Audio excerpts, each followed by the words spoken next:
नमस्कार दोस्तों, मैं कपिल राजपूत और आप सुन रहे हैं हिंदी ऑडियो बुक सकारात्मक सोच की शक्ति, और जिसके लेखक हैं international best seller Norman Vincent Peale. प्रस्तावना: यह पुस्तक आपके कितने काम आ सकती है।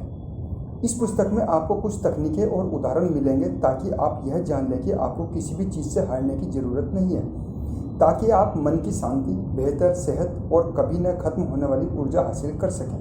संक्षेप में, ताकि आपका जीवन खुशी और संतोष से भर जाए। इस बारे में मुझे जरा भी संदेह नहीं है, क्योंकि मैंने आसान तकनीकों के सिस्टम को सीखकर और अपनाकर अनगिनत लोगों का जीवन बदलते देखा है, जिन्हें इसके बहुत से लाभ हुए हैं। यह सिद्धांत अतिशयोक्तिपूर्ण लग सकते हैं, परंतु दरअसल यह सच्चे मानवीय अनुभवों पर आधारित है। बहुत सारे लोग रोज़मर्रा के जीवन की समस्याओं के सामने हार मान लेते हैं। वे संघर्ष करते हैं, मुंह बनाकर शिकायत करते हैं और यह मान लेते हैं कि ज़िंदगी में उनकी किस्मत खराब है। हो सकता है कि कई लोगों की किस्मत खराब होती हो, परंतु एक ऐसा तरीका, एक ऐसा भाव भी है जिसके सहारे हम अपनी बदकिस्मतों को काबू में रख सकते हैं और यहाँ तक कि उसे हटा भी सकते हैं। यह दुखद है कि लोग समस्याओं, चिंताओं और मुश्किलों के सामने हार मान लेते हैं, परंतु ऐसा नहीं होना चाहिए। ऐसा कहते समय मैं निश्चित रूप से दुनिया की कठिनाइयों और त्रासदियों को न तो नज़रअंदाज कर रहा हूँ, न ही उन्हें कम करके आंक रहा हूँ, परंतु मैं उन्हें खुद पर हावी होने की अनुमति भी नहीं देता। आप बाधाओं को अनुमति दे सकते हैं कि वे आपके दिलो दिमाग पर उस सीमा तक नियंत्रण कर लें जहाँ वे सबसे प्रबल शक्ति बन जाएं, और इस तरह वे आपके विचारों के सबसे प्रबल तत्व बन जाएं। अगर आप सीख लें कि किस तरह उन्हें मस्तिष्क से बाहर निकाला जाए, किस तरह मानसिक रूप से उनका गुलाम बनने से इनकार किया जाए और किस तरह अपने विचारों के माध्यम से आध्यात्मिक शक्ति को विकसित किया जाए, तो आप उन तमाम बाधाओं के ऊपर उठ सकते हैं जो आपको सामान्य रूप से हरा देती। मैं जो तरीका बता रहा हूँ उसमें बाधाओं को आपके सुख और आपकी सफलता को नष्ट करने की अनुमति ही नहीं दी जाती। आपको तब तक हारने की ज़रूरत ही नहीं है जब तक कि आप खुद ही न हारना चाहें। यह पुस्तक सिखाती है कि न हारने की इच्छा किस तरह विकसित की जाए। इस पुस्तक का लक्ष्य सीधा सा है और आसान है। मैं इसकी साहित्यिक गुणवत्ता का दावा नहीं करता, न ही मैं इसमें अपनी असाधारण बुद्धिमत्ता दर्शाना चाहता हूँ। यह पुस्तक तो सिर्फ एक प्रैक्टिकल काम में आने वाला आत्म सुधार का मैनुअल है। इस पुस्तक को इस लक्ष्य से लिखा गया ताकि पढ़ने वाले का जीवन ज़्यादा सुखी, संतुष्ट और अर्थपूर्ण बन जाए। मैं पूरी तरह और पूरे उत्साह से उन प्रभावी सिद्धांतों में विश्वास करता हूँ जिन पर अमल करके जीवन में जीता जा सकता है। मेरा लक्ष्य है इस पुस्तक में तार्किक, आसान और समझने वाली शैली में इन्हीं सिद्धांतों को बताना, ताकि पाठक को इन सिद्धांतों की जरूरत महसूस हो और वह एक ऐसा प्रैक्टिकल तरीका सीख सके जिसके द्वारा वह ईश्वर की मदद से खुद के लिए उस तरह का जीवन बना सके जैसा वह प्रबलता से चाहता है। अगर आप इस पुस्तक को ध्यान से पढ़ेंगे या सुनेंगे, इसकी शिक्षा को सावधानी से आत्मसात करेंगे और अगर आप इसमें दिए गए सिद्धांतों पर अमल करेंगे तो आप बहुत कुछ पा सकते हैं। नॉर्मन विंसेंट पील। चैप्टर नंबर 1, अपने आप में विश्वास रखें। अपने आप में विश्वास रखें, अपनी योग्यताओं में विश्वास रखें। विनम्र परंतु पर्याप्त आत्मविश्वास के बिना आप सफल या सुखी नहीं हो सकते, जबकि प्रबल आत्मविश्वास के सहारे आप सफल हो सकते हैं। इनफीरियरिटी कॉम्प्लेक्स यानी हीन भावना आपकी आशाओं की प्राप्ति की राह में सबसे बड़ी बाधा है। आत्मविश्वास इस बाधा को हटा देता है। आत्मविश्वास आपको आपकी मंजिल तक पहुंचा देता है और आपको सफलता तक उपलब्धियां हासिल होती हैं। यह मानसिक रवैया इतना महत्वपूर्ण है कि यह पुस्तक आपको सबसे पहले तो यही सिखाना चाहेगी कि आप अपने आप में विश्वास रखें और अपनी आंतरिक शक्तियों को मुक्त करें। यह देखना दुखद है कि इतने सारे लोग उस बीमारी से पीड़ित हैं और इसके शिकार हैं जिसका नाम इन्फीरियरिटी कॉम्प्लेक्स या हीन भावना है, परंतु आपको इतना दुख उठाने की ज़रूरत नहीं है। अगर उचित कदम उठाए जाएं तो आप इस समस्या को हल कर सकते हैं। आप अपने आप में रचनात्मक आस्था जगा सकते हैं, ऐसी आस्था जो तर्कसंगत है। एक बार मैं शहर के ऑडिटोरियम में बिजनेसमैनों की सभा में भाषण दे रहा था। मैं मंच पर लोगों से मिल रहा था, तभी एक आदमी मेरे पास आया और उसने बहुत भावुक स्वर में पूछा, क्या मैं आपसे एक विषय पर बात कर सकता हूँ जो मेरे लिए अत्यंत महत्वपूर्ण है। मैंने उससे कहा कि वह इंतजार करे और बाकी लोगों के चले जाने का पर मिले। फिर हम मंच के पीछे की तरफ जाकर बैठ गए। उसने कहा, मैं इस शहर में अपने जीवन की सबसे महत्वपूर्ण बिजनेस डील के लिए आया हूँ। अगर मैं सफल हो गया तो मेरी किस्मत चमक जाएगी, परंतु अगर मैं असफल हो गया तो मैं हमेशा के लिए बर्बाद हो जाऊंगा। मैंने उसे सुझाव दिया कि वह थोड़ा रिलैक्स हो जाए, क्योंकि ज़िंदगी में कोई भी बात इतनी पक्की नहीं होती। अगर वह सफल होता है तो अच्छी बात है, परंतु अगर वह सफल नहीं होता है तो चिंता की क्या बात है, कल और भी मौके मिलेंगे।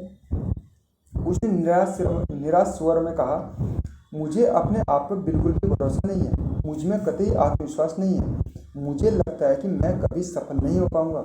मैं बहुत निराश और दुखी हूँ। सच कहूँ तो मेरी ज़िंदगी का जहाज लगभग डूब चुका है। मैं अब 40 साल का हो चुका हूँ। ऐसा क्यों है कि मैं जिंदगी भर हीन भावना, आत्मविश्वास की कमी और खुद पर शंका के कारण परेशान रहा हूँ। आज मैंने आपका भाषण सुना जिसमें आपने रचनात्मक चिंतन की शक्ति के बारे में बात की। मैं आपसे यह पूछना चाहता हूँ कि मैं अपने आप में किस तरह आस्था रख सकता हूँ, अपने आत्मविश्वास किस तरह बढ़ा सकता हूँ। इसके लिए 2 कदम उठाए जा सकते हैं, मैंने जवाब दिया। सबसे पहले तो यह जानना महत्वपूर्ण है कि आप में शक्तिहीनता की भावनाएं क्यों और कहां से आ रही हैं। इसमें विश्लेषण की जरूरत है और इसलिए इसमें समय लगेगा। हमें अपने भावनात्मक रोगों के प्रति भी वही नज़रिया रखना चाहिए जो डॉक्टर शारीरिक रोगों के प्रति रखता है, परंतु यह काम तत्काल नहीं किया जा सकता और स्थायी समाधान खोजने के लिए उपचार की आवश्यकता होगी। परंतु इस तात्कालिक समस्या से निपटने के लिए मैं आपको एक फार्मूला दे सकता हूँ। मैं दावे के साथ कह सकता हूँ कि अगर आप इसका प्रयोग करेंगे तो ये आपके बहुत काम आएगा। मैं आपको कुछ शब्द लिख कर दूंगा। जब आप आज रात को सड़क पर जाएं तो उन शब्दों को दोहराते हुए जाएं। रात को बिस्तर पर जाने के बाद भी आप उन्हें कई बार दोहराएं। जब आप कल सुबह सोकर उठें तो भी बिस्तर से उठने के पहले उन्हें 3 बार दोहराएं। अपने महत्वपूर्ण अपॉइंटमेंट के लिए जाते समय आप इन्हें 3 बार और दोहरा दें। पक्के विश्वास और सच्ची आस्था के नज़रिए के साथ ऐसा करें और आपको इस समस्या से निपटने के लिए पर्याप्त शक्ति और योग्यता अपने आप मिल जाएगी। बाद में अगर आप चाहें तो हम आपकी मूलभूत समस्या का विस्तृत विश्लेषण कर सकते हैं, परंतु उस विश्लेषण का परिणाम जो भी हो, जो फार्मूला मैं आपको अभी देने जा रहा हूँ, वह आपके अंतिम उपचार में बहुत महत्वपूर्ण भूमिका निभाएगा। नीचे वह सूत्र दिया गया है जो मैंने उसे दिया। मैं ईसा मसीह की मदद से सारे काम कर सकता हूँ क्योंकि वही मुझे शक्ति देते हैं। वह इन शब्दों से परिचित नहीं था, इसलिए मैंने उन्हें एक कार्ड पर लिख दिया और उससे वहीं पर उन्हें 3 बार जोर से पढ़वाया। अब जाओ और इस नुस्खे का पालन करो। मुझे विश्वास है कि सब कुछ ठीक हो जाएगा। वह उठा और एक पल के लिए चुपचाप खड़ा रहा। फिर उसने काफ़ी भावुक अंदाज में कहा, ठीक है डॉक्टर, ठीक है। मैंने उसे अपने कंधे सीधे करते हुए रात के अंधेरे में बाहर जाते हुए देखा। वह दुखी लग रहा था, परंतु जिस तरह से वह चल रहा था उससे मुझे यह एहसास हुआ कि आस्था उसके मस्तिष्क में अपना काम शुरू कर चुकी है। बाद में उसने बताया कि इस छोटे से फार्मूले ने सचमुच जादू कर दिया था। उसने यह भी कहा, विश्वास ही नहीं होता कि बाइबल के कुछ शब्द किसी इंसान के लिए इतना कुछ कर सकते हैं। बाद में इस व्यक्ति ने अपने हीन भावना के नजरिए के कारणों का अध्ययन करवाया। वैज्ञानिक परामर्श और धार्मिक आस्था के प्रयोग द्वारा इन्हें हटा दिया गया।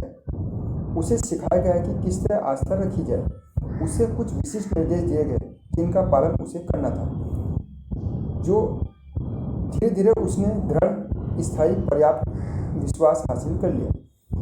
वह अब भी इस बात पर हैरान होता है कि पहले अच्छी चीज़ें उससे दूर भागती थी, जबकि अब वे उसके करीब आ जाती हैं। उसका व्यक्तित्व भी अब नकारात्मक की जगह सकारात्मक हो गया है। इस वजह से अब वह सफलता को अपने से दूर नहीं भगाता, बल्कि अपनी ओर आकर्षित करता है। अब उसे अपनी खुद की शक्ति में सच्चा विश्वास हो गया है। हीन भावना के कई कारण होते हैं और उनमें से ज़्यादातर की जड़ें हमारे बचपन में होती हैं। एक एग्जीक्यूटिव ने एक बार मुझसे एक युवक के बारे में परामर्श मांगा जिसका वह प्रमोशन करना चाहता था, परंतु उसने यह भी कहा, महत्वपूर्ण गोपनीय जानकारी के विषय में इस आदमी पर भरोसा नहीं किया जा सकता। और मुझे इस बात का बेहद अफसोस है, क्योंकि अगर ऐसा न होता तो मैंने उसे अपना प्रशासनिक सहयोगी बना लिया था।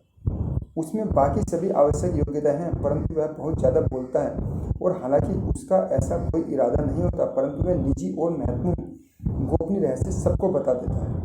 विश्लेषण करने पर मैंने पाया कि वह युवक केवल हीन भावना के कारण ही ज़्यादा बोलता था। अपनी हीन भावना को छुपाने के लिए वह अपने ज्ञान का प्रदर्शन करने से अपने आप को रोक नहीं पाता था। वह उन लोगों के साथ काम कर रहा था जिनकी आर्थिक स्थिति अच्छी थी और जो कॉलेज और फ्रेटर्निटी में रह चुके थे, परंतु यह लड़का गरीबी में बड़ा था और वह न तो कॉलेज गया था, न ही फ्रेटर्निटी का सदस्य था। इसलिए वह अपने सहयोगियों के सामने शिक्षा और सामाजिक स्तर के मामले में खुद को छोटा समझता था। अपने सहयोगी के सामने अपनी प्रतिष्ठा जमाने और अपने आत्मविश्वास को बढ़ाने के लिए उसका अवचेतन मस्तिष्क, जो हमेशा कोई ना कोई सांत्वना का तरीका ढूंढ लेता है, उसे इसकी ईगो बढ़ाने के तरीके सुझाता रहता था। वह उद्योग में अंदर की बातें जानता था और वह अपने सीनियर्स के साथ सम्मेलनों में जाया करता था, जहां वह प्रसिद्ध लोगों से मिलता था और महत्वपूर्ण निजी चर्चाओं को सुनता था। वह बस इतनी सी अंदरूनी जानकारी बता देता था ताकि उसके सहयोगी उसके प्रति ईर्ष्या और प्रशंसा के भाव से भर जाए। इससे उसका आत्मविश्वास बढ़ जाता था और प्रतिष्ठा की उसकी इच्छा भी पूरी हो जाती थी। जब नियोक्ता को उसके व्यक्तित्व के इस गुण का कारण पता चला, तो एक दयालु और सहिष्णु होने के नाते उसने युवक को बताया कि इस बिजनेस में उसकी योग्यताओं की वजह से उसे कितने अवसर मिल सकते हैं। उसने यह भी बताया कि किस तरह उसकी हीन भावना उसे गोपनीय मामलों में अविश्वसनीय बना रही है। इस आत्मज्ञान के साथ ही आस्था और प्रार्थना की तकनीकों को गंभीर अभ्यास ने उसे उसकी कंपनी का एक बहुमूल्य कर्मचारी बना दिया। उसकी सच्ची शक्तियाँ अब जाग चुकी थी। मैं शायद आपको एक वह तरीका बता सकता हूँ जिससे कई युवा व्यक्तिगत रूप से हीन भावना विकसित कर लेते हैं। बचपन में मैं बहुत दुबला था। मुझ में ऊर्जा की कोई कमी नहीं थी। मैं ट्रैक टीम में था और मैं किसी खंभे की तरह स्वस्थ और कठोर था, परंतु मैं किसी कील की तरह दुबला था। और मुझे इसी बात का दुख था, क्योंकि मैं दुबला नहीं रहना चाहता था। सभी लोग मुझे पतलू कहकर बुलाते थे, जबकि मैं चाहता था कि मुझे मोटू कहकर बुलाया जाए। मैं मोटा होना चाहता था। मैं कठोर, कड़क और मोटा होने के लिए लालायित था। मैंने मोटे होने की हर संभव कोशिश की। मैंने कॉड लिवर ऑयल पिया, अनगिनत मिल्क शेक पिया, हजारों चॉकलेट खाई जिनमें क्रीम भी थी और गिरी भी थी। मैंने असंख्य केक और पाई खाए, परंतु किसी चीज़ से रत्ती भर भी फर्क नहीं पड़ा। मैं दुबला का दुबला ही रहा। मैं रातों को इस बात पर चिंता किया करता था और दुखी होता रहता था। मैं 30 साल की उम्र तक मोटे होने की कोशिश करता रहा। तभी अचानक मैं सचमुच मोटा हो गया। मेरे कपड़ों की सिलाई उधड़ने लगी। तब मैं जागा, परंतु तब तक मैं बहुत ज़्यादा मोटा हो चुका था। आखिरकार मुझे 40 पाउंड वजन कम करने में और सम्मानजनक आकार में आने में काफ़ी कष्ट हुआ और बहुत मेहनत करनी पड़ी। दूसरी बात यह थी, इस व्यक्तिगत विश्लेषण को मैं यहाँ पर सिर्फ इसलिए दे रहा हूँ ताकि इससे लोगों को यह पता चले कि यह बीमारी किस तरह काम करती है। कि मैं एक पादरी का पुत्र था और मुझे यह बार बार याद दिलाई जाती थी। बाकी सभी लोग जो चाहे वह कर सकते थे, परंतु अगर मैंने जरा सी छोटी सी भी गड़बड़ की तो लोग कहते थे, अरे तुम तो पादरी के बेटे हो। तो मैं पादरी का पुत्र नहीं होना चाहता था, क्योंकि ऐसा माना जाता है कि उपदेशकों के पुत्र अच्छे बच्चे होते हैं और कमज़ोर टाइप के होते हैं। मैं अपनी सख्त और कड़क छवि बनाना चाहता था। शायद यही वह कारण है कि पादरियों के पुत्रों को की ऐसी छवि बन गई है कि उनके साथ आसानी से संवाद नहीं किया जा सकता, क्योंकि वे चर्च के झंडे को हर वक्त उठाए रखने के खिलाफ बगावत करते हैं। मैंने कसम खाई कि एक काम है जो मैं कभी नहीं करूँगा, और वह है पादरी बनना। इसके साथ ही मैं एक ऐसे परिवार से आया था जिसका हर सदस्य सार्वजनिक जीवन में परफॉर्मर था, मंच पर बोलने वाला वक्ता था, और यह आखिरी चीज़ थी जो मैं बनना चाहता था। वे लोग मुझे जनता के बीच में माइक के सामने खड़ा करके भाषण देने के लिए विवश करते थे, जबकि मैं इस विचार से ही आतंकित हो जाता था और मौत की तरह इससे डर जाता था। यह बरसों पहले की बात है, परंतु इसका एहसास अब भी कभी कभार मुझे होता है जब मैं मंच पर कदम रखता हूँ। मुझे उन शक्तियों में विश्वास विकसित करने के लिए हर उस ज्ञात युक्ति की मदद लेनी पड़ी जो दयालु ईश्वर ने मुझे प्रदान की थी। मुझे इस समस्या का समाधान बाइबल में सिखाई गई आस्था की आसान तकनीकों में मिला। ये सिद्धांत वैज्ञानिक है और दमदार भी। और वे हीन भावना से पीड़ित व्यक्ति भी किसी का इलाज कर सकते हैं। इनके प्रयोग से पीड़ित व्यक्ति उन शक्तियों को खोज सकता है और मुक्त कर सकता है जो अविश्वास और असमर्थता की भावनाओं की बेड़ियों में जकड़ी रहती हैं। ये हीन भावना के कुछ स्रोत हैं जो हमारे व्यक्तित्व में शक्तिशाली अवरोध खड़े कर देते हैं। यह बचपन में हमारे साथ की गई भावनात्मक हिंसा हो सकती है, किन्हीं निश्चित परिस्थितियों के परिणाम हो सकते हैं, या ऐसी कोई चीज़ जो हमने खुद के साथ की हो। यह बीमारी हमारे धुंधले अतीत से उत्पन्न होती है और हमारे व्यक्तित्व के अंधेरे गलियारों में प्रकट होती है। शायद आपका कोई बड़ा भाई रहा होगा जो बहुत प्रतिभाशाली विद्यार्थी था। उसकी हमेशा फर्स्ट डिवीज़न आती होगी, जबकि आपकी शायद थर्ड डिवीज़न आती होगी, और आप हमेशा इसी की तुलना सुनते रहे होंगे। शायद आपने यह सोच लिया होगा कि वह ज़िंदगी में जितना सफल हो सकता है उतने आप नहीं हो सकते। उसकी हमेशा फर्स्ट डिवीज़न आती थी और आपकी थर्ड, इसलिए आपने यह मान लिया है कि ज़िंदगी के हर इम्तिहान में उसे फर्स्ट डिवीज़न मिलेगी और आपको थर्ड। स्पष्ट रूप से आपको यह एहसास कभी नहीं होगा कि जो लोग स्कूली जीवन में अच्छे नंबर नहीं ला पाए, उन्होंने स्कूल के बाहर की ज़िंदगी में महानतम सफलताएं हासिल की हैं। कॉलेज में फर्स्ट डिवीज़न आने भर से ही कोई अमेरिका का सबसे महान आदमी नहीं बन जाता, क्योंकि कई बार फर्स्ट डिवीज़न का यह सिलसिला वहीं ख़त्म हो जाता है जब उसे उसका डिप्लोमा मिलता है। दूसरी तरफ जिस व्यक्ति को कॉलेज में थर्ड डिवीज़न मिलती है, उसे बाद में ज़िंदगी में फर्स्ट डिवीज़न मिलती है। हीन भावना या खुद पर शंका को मिटाने का सबसे बड़ा रहस्य है अपने दिल दिमाग को विश्वास से लबालब भर लेना। ईश्वर में प्रबल आस्था विकसित करें और इससे आपको विनम्र परंतु सशक्त व यथार्थवादी आस्था भी मिलेगी। प्रबल आस्था प्रार्थना से हासिल होती है। ढेर सारी प्रार्थना से, बाइबल को पढ़ने और मानसिक रूप से आत्मसात करने से हासिल होती है, और इसकी प्रार्थना की तकनीकों के अभ्यास से हासिल होती है। आगे अध्याय में मैं प्रार्थना के कुछ फार्मूले बताऊंगा, परंतु यहाँ मैं आपको यह बताना चाहता हूँ कि हीन भावना को नष्ट करने के लिए आपको अच्छी क्वालिटी की आस्था की ज़रूरत है। उसके लिए आपको एक खास तरह की प्रार्थना की ज़रूरत है। सतही, औपचारिक और जल्दबाजी की प्रार्थना पर्याप्त रूप से शक्तिशाली नहीं होती। एक अद्भुत अश्वेत महिला टेक्सास में मेरे दोस्त के यहाँ कुक थी। जब मैंने उससे पूछा कि उसने अपनी परेशानियों को पूरी तरह कैसे दूर किया, तो उसने जवाब दिया कि साधारण समस्याएं साधारण प्रार्थनाओं से सुलझ सकती हैं, परंतु जब कोई बड़ी समस्या आती है तो आपको गहरी प्रार्थनाएं करनी पड़ती हैं। न्यूयॉर्क के मेरे प्रेरक मित्र हार्लोवे मेरे द्वारा देखे गए सर्वश्रेष्ठ बिजनेसमैन और सुयोग्य आध्यात्मिक विशेषज्ञों में से एक हैं। वे कहते थे कि ज़्यादातर प्रार्थनाओं के साथ समस्या यह होती है कि वे पर्याप्त बड़ी नहीं होती। उनका कहना था, अगर आपको आस्था से विश्वास और परिणाम चाहिए तो बड़ी प्रार्थना करना सीखिए। ईश्वर आपकी प्रार्थनाओं के आकार के हिसाब से आपको परिणाम देंगे। इसमें कोई संदेह नहीं कि वे सही थे, क्योंकि बाइबल में लिखा है, आपकी आस्था के अनुरूप ही आपको मिलेगा। तो आपकी समस्या जितनी बड़ी हो, आपकी प्रार्थना भी उतनी बड़ी होनी चाहिए। गायक रोलैंड हेज ने अपनी दादाजी को उद्धृत करते हुए मुझे बताया कि उनकी शिक्षा उनके पोते के बराबर नहीं थी, परंतु उनकी आंतरिक बुद्धि स्पष्ट रूप से प्रशंसनीय थी। उन्होंने कहा, बहुत सी प्रार्थनाओं के साथ समस्या यह होती है कि उनमें कोई गहराई नहीं होती। अपनी प्रार्थनाओं को अपनी शंकाओं, अपने डरों, अपनी हीनताओं की गहराई में ले जाएं। गहरी और बड़ी प्रार्थनाएं करें जिनमें पर्याप्त गहराई हो।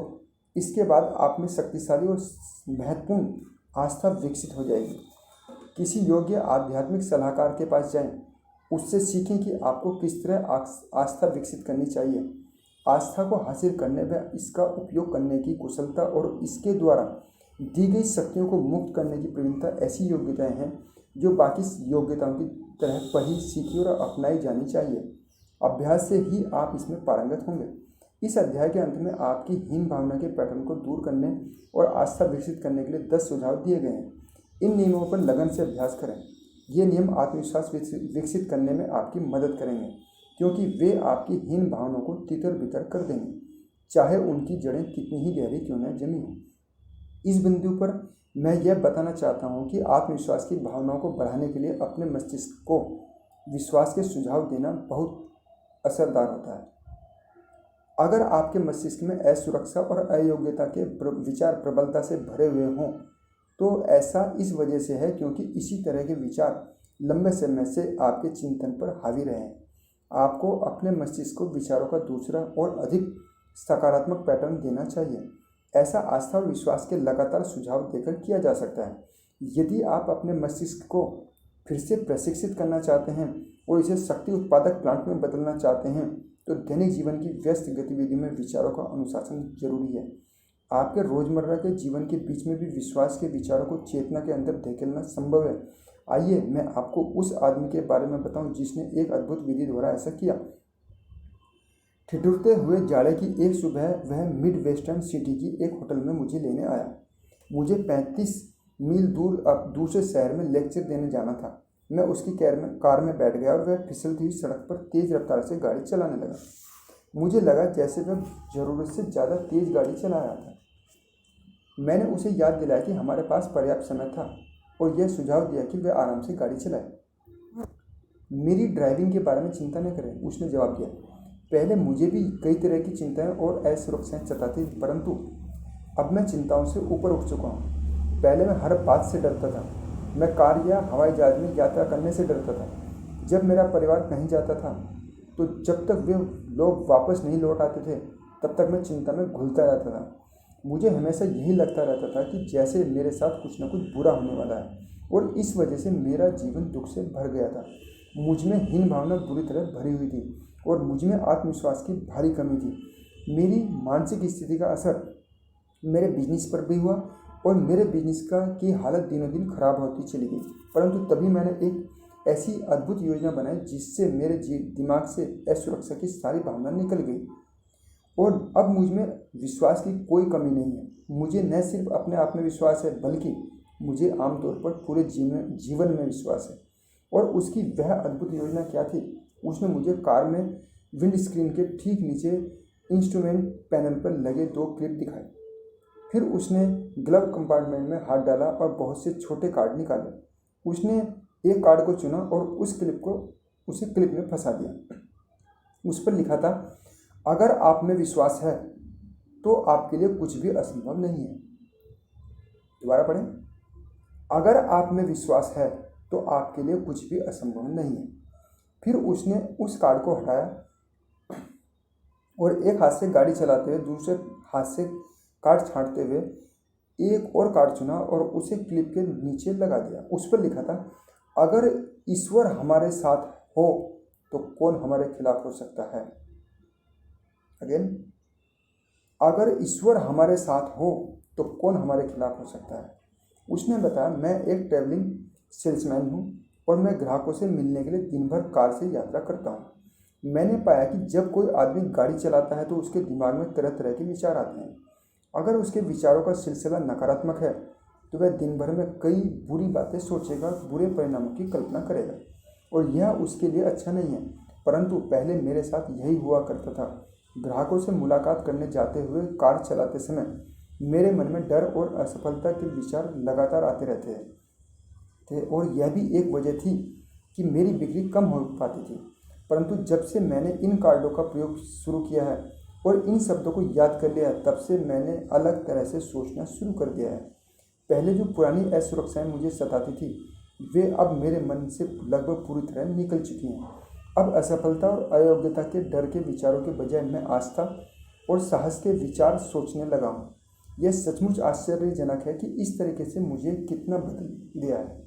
इस अद्भुत तकनीक ने मेरे जीवन को भी, बिजनेस को भी चमका दिया है, क्योंकि अगर आप असफल होने की कल्पना करते हुए किसी ग्राहक के पास जाएंगे तो आपको बेचने में सफलता कैसे मिल सकती है। मेरे दोस्त की योजना सचमुच समझदारी की योजना थी।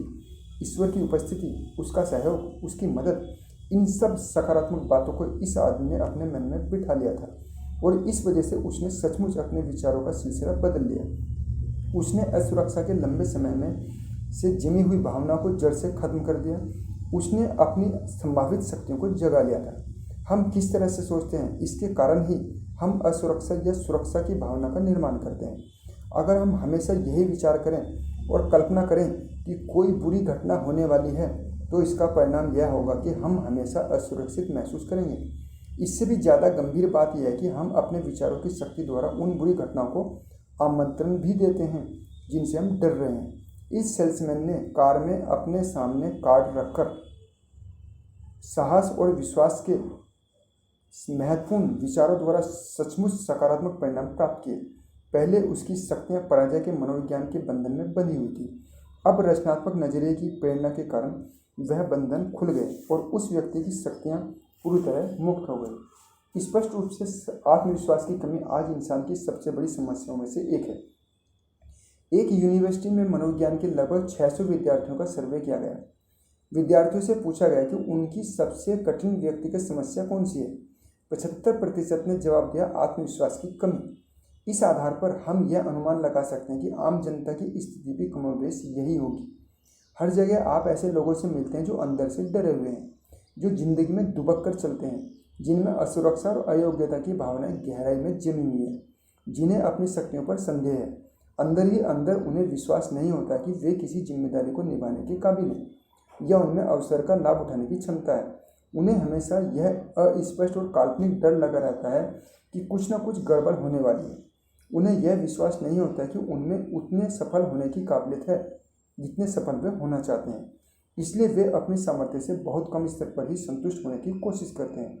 अपनी जिंदगी की राह पर हजारों लोग हारे हुए और डरे हुए घुटनों के बल घिसटते हुए चले जा रहे हैं और ज़्यादातर मामलों में उनकी कुंठा या असमर्थता सिर्फ काल्पनिक है और इसलिए अनावश्यक है। जीवन के आघात, मुश्किलों के पहाड़ और समस्याओं की बहुतायत से आपकी ऊर्जा कम होती है और आप थकान या हताशा का अनुभव करते हैं।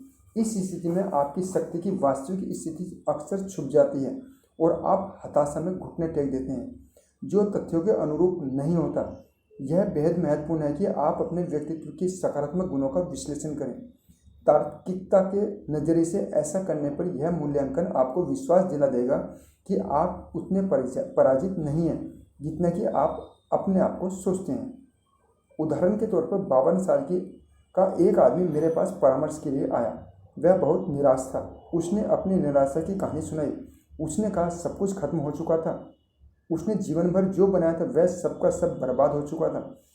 सब कुछ? मैंने पूछा। सब कुछ? उसने दोहराया कि वह पूरी तरह से बर्बाद हो चुका है। मेरे पास कुछ भी नहीं बचा है। सब कुछ चला गया। अब कोई आशा नहीं है और मैं अब इतना बुरा हो चुका हूँ कि एक बार फिर से शुरुआत नहीं कर सकता। मैंने अपना विश्वास खो दिया है। स्वाभाविक रूप से मेरे मन में उसके लिए सहानुभूति थी, परंतु यह स्पष्ट था कि उसकी प्रमुख समस्या यह थी कि निराशा की गहरी छाया उसके मस्तिष्क में प्रवेश कर गई थी और इस वजह से उसका नजरिया विकृत हो गया था। उसी के विकृत चिंतन के कारण उसकी सच्ची शक्तियाँ सामने नहीं आ पा रही थी और इस वजह से वह कमज़ोर पड़ गया था।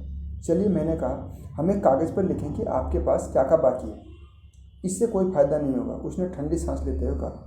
मेरे पास कुछ नहीं बचा है। मुझे लगता है कि मैंने आपको पहले ही यह बता दिया है। मैंने कहा, फिर भी देखने में क्या हर्ज है? क्या आपकी पत्नी अब भी आपके पास साथ है? क्यों नहीं, बिल्कुल है, और वह बहुत भली महिला है। हमारी शादी को 30 साल हो गए हैं। चाहे हालात कितने ही बिगड़ जाएं, वह कभी मेरा साथ नहीं छोड़ेगी। बहुत अच्छा, तो हम इस बात को लिख लेते हैं, आपकी पत्नी अब भी आपके साथ है और चाहे कुछ भी हो जाए वह कभी आपके साथ नहीं छोड़ेगी। और आपके बच्चे? मेरे 3 बच्चे हैं, उसने जवाब दिया, और तीनों बहुत अच्छे हैं। जब उन्होंने मुझसे आकर यह कहा कि उनकी बात मेरे दिल को छू गई। डैड, हम आपसे प्रेम करते हैं और हम पूरी तरह आपके साथ हैं। अच्छा, मैंने कहा, तो नंबर 2 पर हम यह लिख लेते हैं कि आपके 3 बच्चे हैं और जो आपसे प्रेम करते हैं और आपका साथ देंगे। आप यह बताएं कि क्या आपके दोस्त हैं? हाँ, उसने कहा, मेरे कई दोस्त बहुत अच्छे हैं। मुझे मानना पड़ेगा कि वे बहुत ही उदार हैं। वे मेरे पास आए, उन्होंने मुझसे कहा कि वे मेरी मदद करना चाहेंगे, परंतु वे कर ही क्या सकते हैं? वे कुछ नहीं कर सकते। तो इसे हम तीसरे नंबर पर लिख लेते हैं, आपके पास कुछ दोस्त हैं जो आपकी मदद करने को तैयार हैं और वे आपका सम्मान करते हैं और आपकी अंतरात्मा। क्या आपने कोई गलत काम किया है? बिल्कुल नहीं, उसने जवाब दिया। मेरी अंतरात्मा बिल्कुल साफ है। मैंने हमेशा सही काम करने की कोशिश की है और मेरी अंतरात्मा पर कोई बोझ नहीं है। ठीक है, मैंने कहा, इसे हम नंबर 4 पर लिख लेते हैं, अंतरात्मा। अब आप यह बताएं कि आपका स्वास्थ्य कैसा है? मेरा स्वास्थ्य बिल्कुल ठीक है, उसने जवाब दिया। मैं बहुत कम बीमार रहता हूँ और मुझे लगता है कि मैं शारीरिक दृष्टि से बिल्कुल फिट हूँ। तो हम इसे नंबर 5 पर लिख लेते हैं, अच्छा शारीरिक स्वास्थ्य। अब यह बताएं कि अमेरिका के बारे में आपकी क्या राय है। क्या आपको लगता है कि यह सही दिशा में जा रहा है या यह संभावनाओं से भरा देश है? हाँ, उसने कहा, यह दुनिया का इकलौता देश है जहाँ मैं रहना चाहूँगा। तो हम इस बात को नंबर 6 पर लिख लेते हैं। आप अमेरिका में रहते हैं जो संभावना से भरा देश है और आपको यहाँ रहने में खुशी होती है। फिर मैंने उससे पूछा, आपकी धार्मिक आस्था का क्या हाल है? क्या आप ईश्वर में विश्वास करते हैं और क्या आप मानते हैं कि ईश्वर आपकी सहायता करेगा? हाँ, उसका जवाब था, मुझे लगता है कि अगर ईश्वर ने मेरी मदद न की होती तो मैं इन मुश्किलों को सहन नहीं कर पाता। अब मैंने कहा, जरा देखें तो सही आपके पास कितनी सारी पूंजी है। नंबर 1, अद्भुत पत्नी, 30 साल से हमेशा साथ।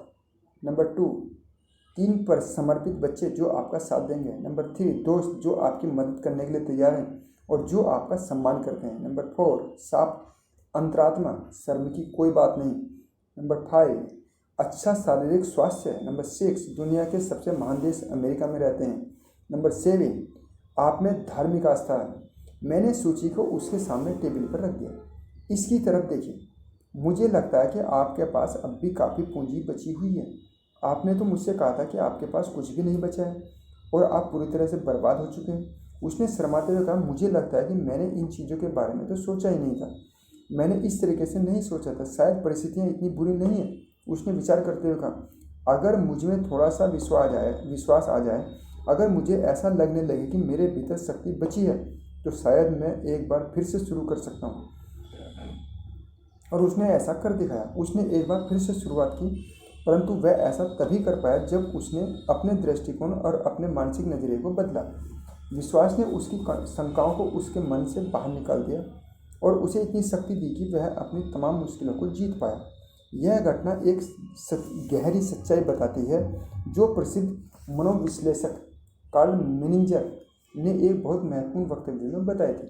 उन्होंने कहा था, नजरिए तथ्यों से ज़्यादा महत्वपूर्ण होते हैं। यह इतनी महत्वपूर्ण पंक्ति है कि इसे बार बार दोहराया जाना चाहिए जब तक कि आप इसकी सच्चाई को पूरी तरह से न जान जाए। क्या नजरिए तथ्यों से ज़्यादा महत्वपूर्ण होते हैं?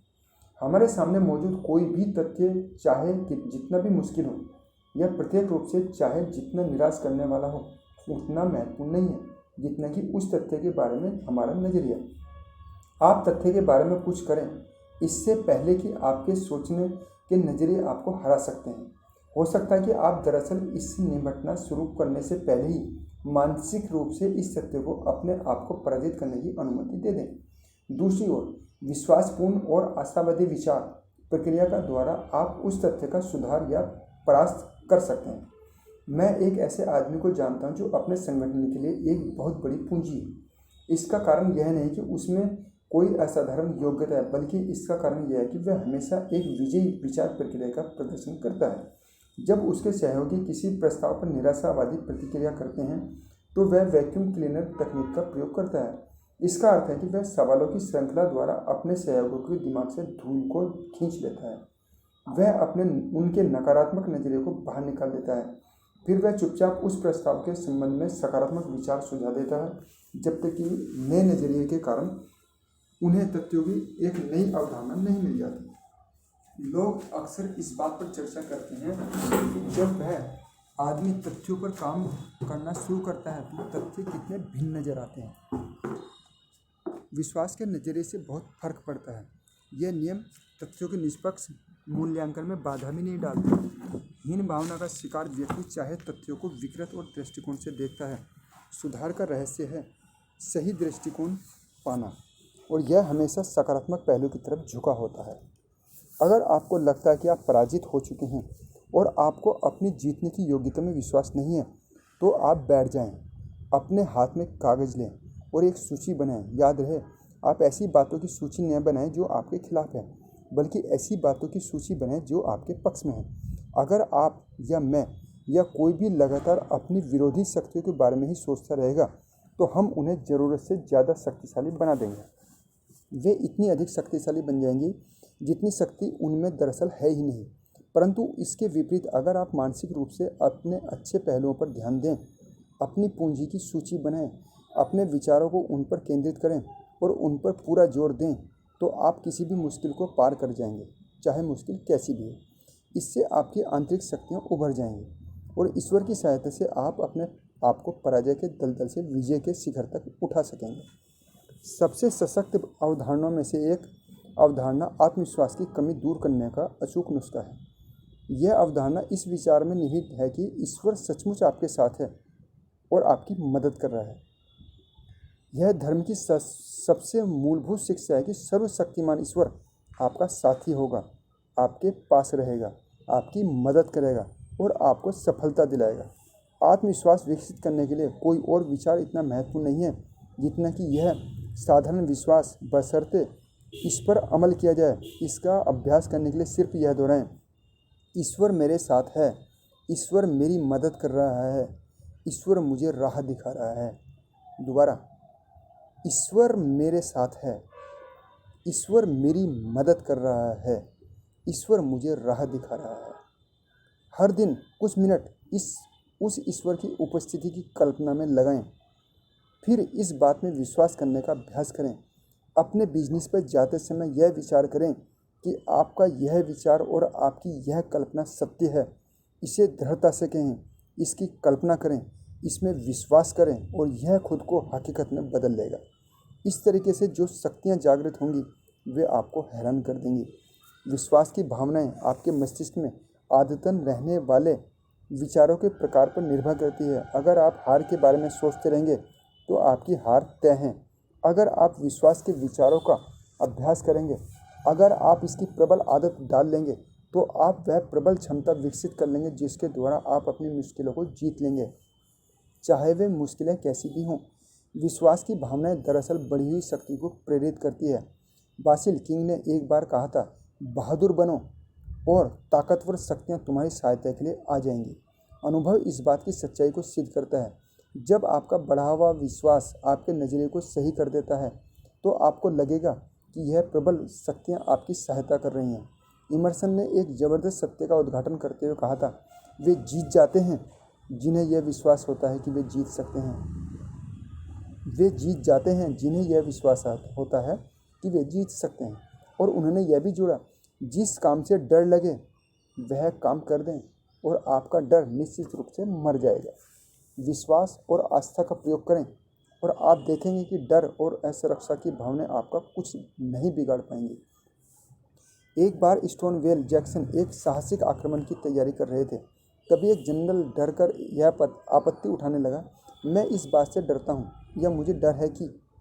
इस डरने वाले अधीनस्थ के कंधे पर अपना हाथ रखते हुए जैक्सन ने कहा, जनरल, अपने डर को कभी अपना सलाहकार मत बनाओ। रहस्य यह है कि आप अपने मस्तिष्क में आस्था, विश्वास और सुरक्षा के विचार भर लें। वे आपके मन से सारी शंका, सारी हीन भावना बाहर निकाल देंगे। एक आदमी लंबे समय तक असुरक्षा और डरों की यातना भोग चुका था। मैंने उसे सुझाया कि वह बाइबल पढ़े और साहस और विश्वास से संबंधी हर वाक्य को लाल पेंसिल से रेखांकित कर ले। उसने उन्हें याद भी कर लिया। दरअसल उसने अपने मस्तिष्क में दुनिया के सबसे स्वस्थ, सुखी और सशक्त विचार भर लिए। इन प्रबल विचारों ने उसे निराश व्यक्ति से बदलकर सशक्त व्यक्ति बना दिया।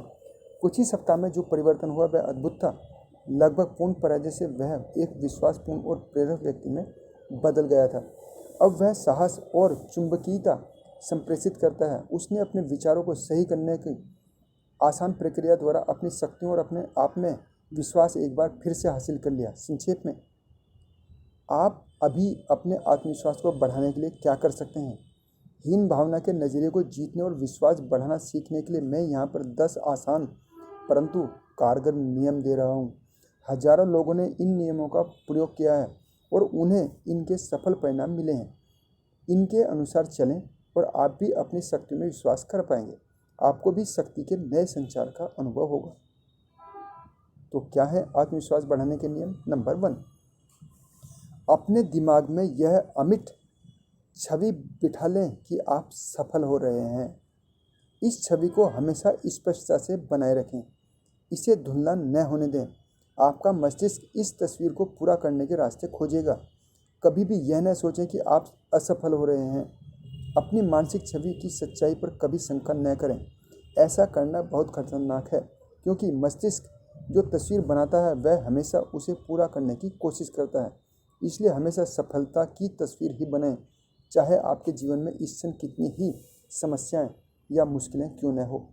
नंबर 2, जब भी अपनी शक्तियों के बारे में कोई नकारात्मक विचार आए, आपके मन में आए, तो इसे समाप्त करने के लिए तत्काल कोई सकारात्मक विचार सोच लें। नंबर 3, अपनी कल्पना में बाधाओं का निर्माण न करें। हर तथाकथित बाधा को कम करके आंकें। अपनी कल्पना में बाधा को बड़ा या विराट न बनाएं। कठिनाइयों को समाप्त करने से पहले उनका अध्ययन और विश्लेषण करना पड़ता है, परंतु उन्हें उनके असली स्वरूप में ही देखना चाहिए। डर के विचारों से उन्हें फुलाना नहीं चाहिए। नंबर 4, दूसरे लोगों को देखकर चमत्कृत न हो जाएं और उनकी नकल करने की कोशिश न करें। आप के रूप में कोई भी उतना प्रभावशाली या योग्य नहीं हो सकता जितने कि आप स्वयं। याद रखें कि ज़्यादातर लोग ऊपर से आत्मविश्वास से भरे दिखते हैं, परंतु अंदर से वे भी अपने बारे में उतने ही डरे हुए और सशंकित होते हैं जितने कि मैं और आप। नंबर 5, हर दिन 10 बार इन शक्तिशाली शब्दों को दोहराएं। अगर ईश्वर हमारे साथ हो तो कौन हमारे खिलाफ हो सकता है। अगर ईश्वर हमारे साथ हो तो कौन हमारे खिलाफ हो सकता है। नंबर 6, किसी योग्य सलाहकार से सलाह लें ताकि आप समझ सकें कि आप जो करते हैं वह आप क्यों करते हैं। अपनी हीन भावना या आत्मशंका की भावना के उद्गम को जानें, जो अक्सर बचपन में शुरू होती है। आत्मज्ञान से उपचार संभव होता है। हर दिन 10 बार यह बोलें, हो सके तो जोर से, मैं ईश्वर की मदद से सारे काम कर सकता हूँ, क्योंकि वही मुझे शक्ति देते हैं। इन शब्दों को अभी दोहराएं। इस धरती पर हीन भावना का सबसे शक्तिशाली इलाज, इससे शक्तिशाली इलाज नहीं है। अपनी योग्यता का सचमुच अनुमान लगाएं। नंबर 8, फिर इसे 10% बढ़ा लें। अहंकारी न बने, परंतु स्वस्थ आत्मसम्मान विकसित करें। ईश्वर द्वारा खुद को दी हुई शक्तियों में विश्वास करें। नंबर 9, अपने आप को ईश्वर के हवाले कर दें। ऐसा करने के लिए आपको सिर्फ यह कहना होगा, मैं ईश्वर के हाथों में हूँ। फिर विश्वास कीजिए कि अभी आपको ईश्वर से वे सभी शक्तियाँ मिल रही हैं जिनकी आपको ज़रूरत है। अपने शरीर में इस शक्ति को प्रभावित होता महसूस कीजिए। दृढ़ता से कहिए कि आपके भीतर ईश्वर का साम्राज्य है और इसी से आपको वह शक्ति मिल जाएगी जो आपको मुश्किलों के पार ले जाएगी। नंबर 10, खुद को याद दिलाएं कि ईश्वर आपके साथ है और इसलिए आपको कोई नहीं हरा सकता। विश्वास कीजिए कि आपको अभी उससे वह शक्ति प्राप्त हो रही है। मैं कपिल राजपूत और आप सुन रहे हैं हिंदी ऑडियो बुक सकारात्मक सोच की शक्ति, जिसके लेखक हैं नॉर्मन विंसेंट पील। आपको ये चैप्टर कैसा लगा? अच्छा लगा तो आप लाइक कर सकते हैं, चैनल को सब्सक्राइब कर सकते हैं। ओके, आपने मुझे सुना, इसके लिए धन्यवाद। आगे मिलते हैं अगले चैप्टर। Thank you.